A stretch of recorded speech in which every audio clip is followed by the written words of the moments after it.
La crise du lait en 2009 a secoué le secteur laitier européen. Depuis, la filière a connu des crises à répétition.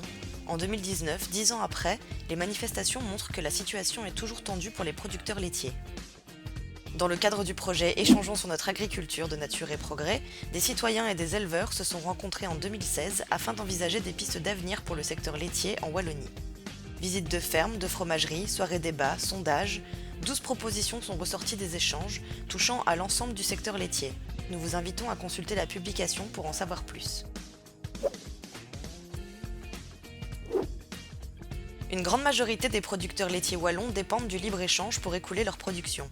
Pour répondre aux enjeux économiques d'après-guerre, la politique agricole européenne, à coup de subsides, les a amenés à s'inscrire dans un modèle productiviste pour répondre à la demande industrielle très standardisée. Lors des échanges, producteurs et citoyens sont unanimes sur la nécessité de relocaliser la production alimentaire. Pourquoi ? Premièrement, il est capital de conserver un lien entre l'amont et l'aval de la chaîne alimentaire pour des questions de confiance, de solidarité et de qualité des produits. De plus, les marchés mondiaux sont volatiles et peu rémunérateurs. Les producteurs ne doivent pas entièrement en dépendre, mais plutôt viser la complémentarité des marchés. La mondialisation touche également à la souveraineté alimentaire des pays, ce qui est rejeté par les participants aux rencontres. Pour répondre aux nouveaux enjeux politiques et économiques, les élevages ont maximisé la production de lait en augmentant leur dépendance envers les intrants et de manière générale envers la filière. Les pistes envisagées vont vers un élevage autonome, raisonné et diversifié. La mutualisation des outils, au-delà du lien social qu'elle crée, permettrait de diminuer la dépendance des producteurs aux emprunts et ralentirait l'hyperéquipement des fermes pointé du doigt par les éleveurs interrogés. La dépendance financière des fermes passe aussi par un meilleur accès à la propriété foncière. Parmi les pistes les plus appréciées se trouve l'évolution de l'élevage laitier vers davantage d'autonomie et un système basé principalement sur l'herbe via une optimisation des ressources disponibles sur la ferme. Les fermes visitées montrent les intérêts multiples de cette démarche, réduction des coûts de production, réappropriation de la qualité des intrants, impact positif pour le climat, élevage correspondant mieux aux attentes sociétales, etc. Elle s'accompagne souvent d'une diversification des activités de la ferme, un pas de plus vers la résilience.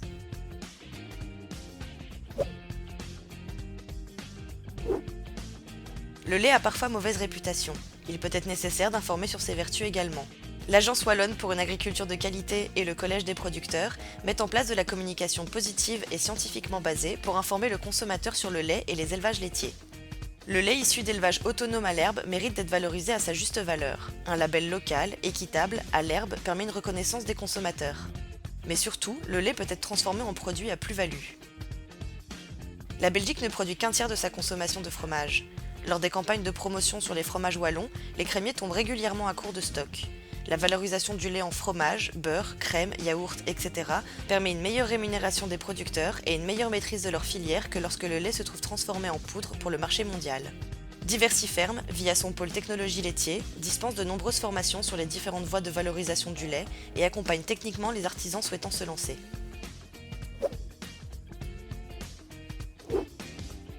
« 3% du lait belge part dans les filières courtes, c'est-à-dire en vente directe ou via un seul intermédiaire de commercialisation.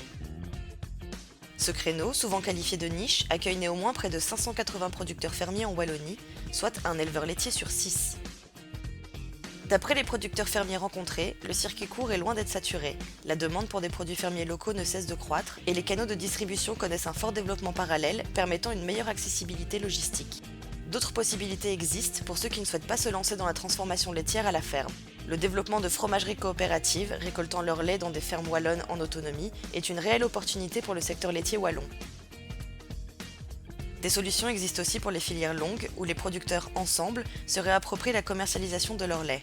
Nous présenterons des initiatives inspirantes dans une prochaine vidéo. Les participants au projet insistent sur la définition d'un prix juste pour tous les circuits de commercialisation. Celui-ci doit assurer l'amortissement des frais de production et une rémunération correcte du producteur. Depuis, le Collège des producteurs a développé le label Prix Juste Producteur qui garantit une rémunération du producteur basée sur les coûts de production. En conclusion, si chaque proposition ne satisfera pas l'ensemble des producteurs et des consommateurs, une combinaison de différentes pistes permet de dresser un modèle d'avenir pour le secteur laitier. Deux enjeux majeurs se dessinent ici, comme pour l'ensemble de l'agriculture wallonne. Impliquer le consommateur dans son évolution en tant que réel partenaire de développement, et favoriser la collaboration au sein de coopératives permettant de développer les outils de relocalisation des filières. La Wallonie offre un terreau idéal pour le développement de filières laitières autonomes. Elle possède des herbages de qualité et une technicité importante. Le secteur fromager wallon présente de réelles opportunités de développement. De nombreux producteurs et artisans ont mis en place des modèles innovants, source d'inspiration pour le secteur laitier, dont nous vous présenterons des exemples dans une prochaine vidéo.